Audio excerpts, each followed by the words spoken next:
Obviously, really excited for our guys. This was a gutsy, tough, resilient win. It was exactly what we put on the board. Are you working? We're good. You're good. Okay. It was exactly what we told them was going to happen.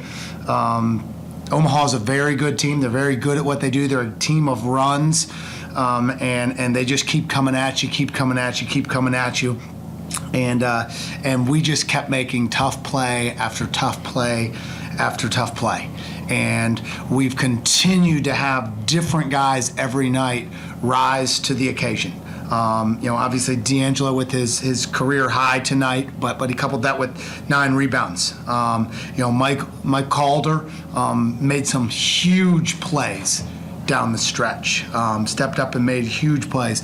Max stepping up and taking that charge at that point in the game, and really where we won the game was being the aggressor in the first half, just attacking, getting to the free throw line, and we were able to really get them out of rhythm, get Devin Patterson on the bench, get Jake White on the bench for the first half, and we made 18 of 19 free throws in that first half. But wow, I'm excited for this group, and no matter what happens next game as we move forward, this group makes me so proud because every single night they pour their heart into the team and just keep battling. And you could tell with about 7 minutes left tonight, our guys that had played heavy minutes were a little juiced, but they dug in and they made enough plays to win the game. Coach, D'Angelo, he's an experienced college player. I mean, this is his 3rd year, and he's been at the Division I level before, so it's not really surprising that he's been able to produce. But what have you seen as far as his development from September to today that really impresses you? Well, just how he's now figured out where he's getting his shots. It's no surprise that he's shooting what he's shooting. I mean, he put up 50,000 shots this summer. He can really shoot the ball, and he works at it. But what's happened is he's gotten in the flow. He knows where his shots are coming. He's ready to shoot, and what's happened is he's gained the confidence of the rest of our guys, and now they're hunting him for shots. And he's a student of the game. He wants to get better. He's going straight to me. He wants to watch video with me, and he watched it with the assistants, but he's like, Coach, hey, I want to do more. I want to know exactly what you're thinking. And so he's hunting me down to try and find time to sit down and grind through video. He's often the first, if not first 3 or 4 in the gym every day, one of the last ones to leave, and he's just committed to it, and that's why he's playing really well right now. And everybody focuses on Max's shooting and his offensive ability, penetrating and all that, but at the critical stage of the game, he makes a defensive play. Talk a little bit about Max's defense, which kind of gets pushed to the back burner, and people don't pay much attention to his defensive ability. Well, the game he had 44 against South Dakota, he held Casper Bauer, their best offensive player, to 6 points, held Casper Bauer to 11 points over his 2 games. He where we struggle is, if we want to put him on for a stop, he's as good as we have, and he can really defend.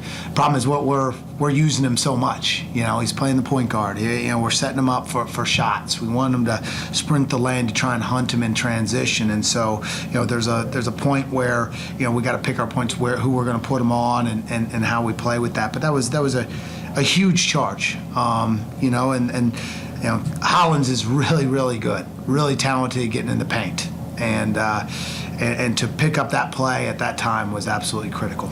And last thing for me, I don't know how many crowds you've had like this. It may have been a sellout, or if it wasn't a sellout, it was like 3 short of a sellout.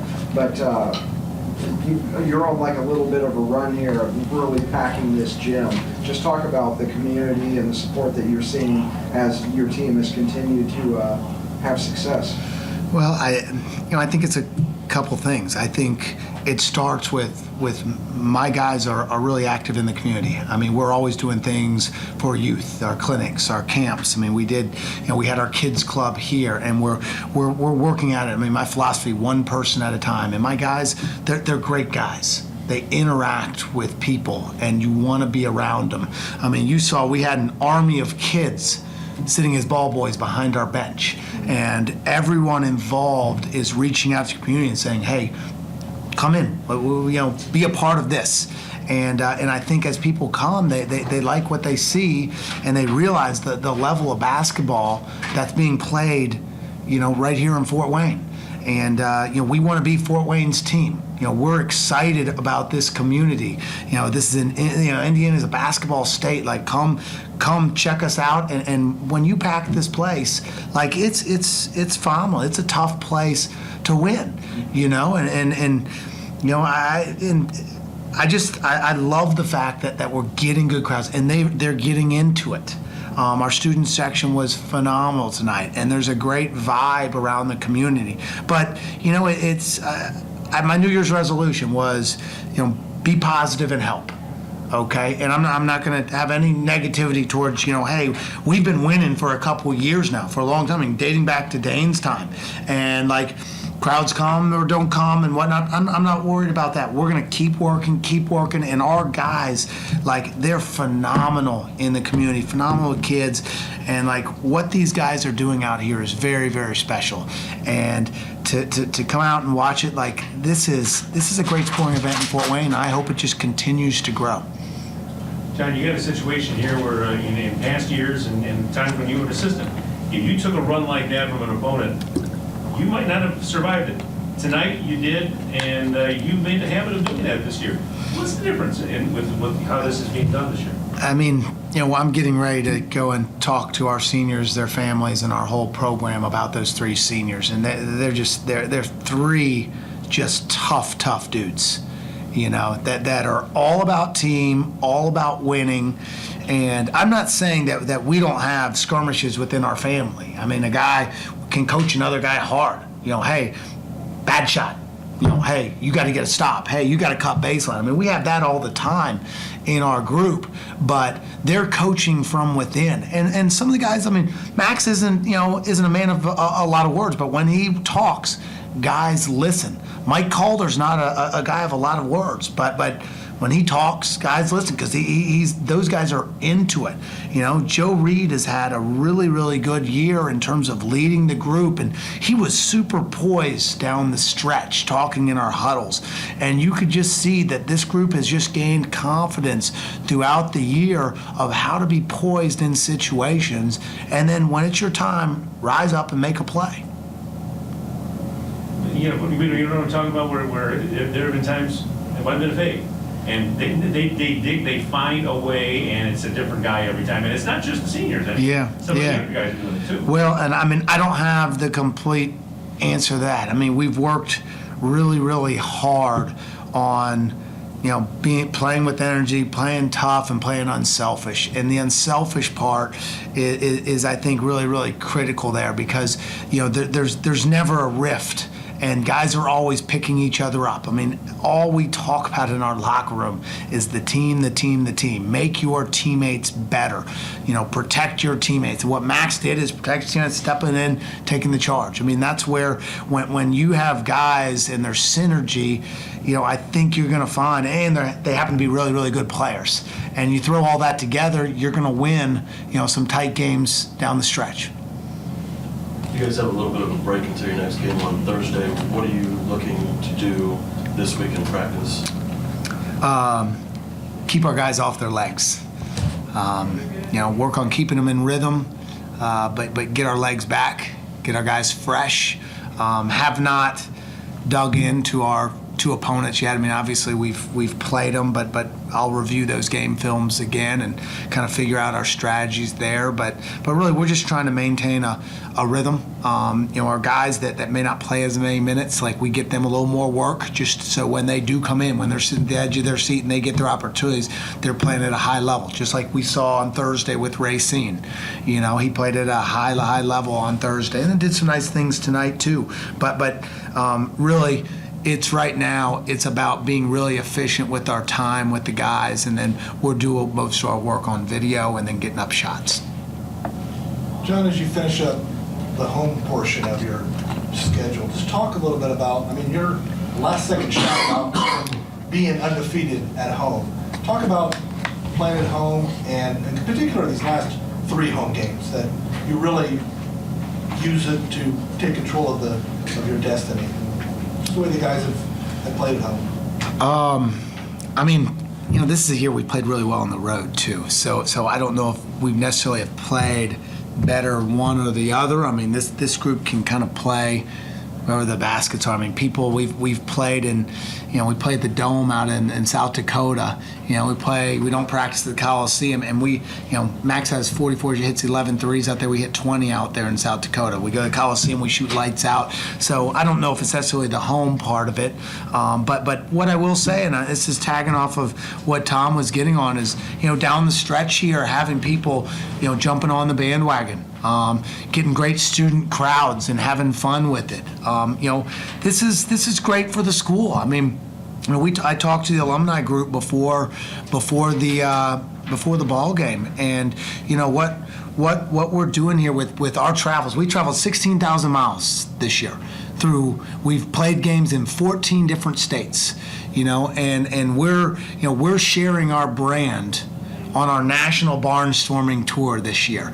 And you know what's happening is you know, from the national media with the mid-major stuff to you guys who are always great. I mean, great media, always hanging around. I mean, in the gym interviewing guys.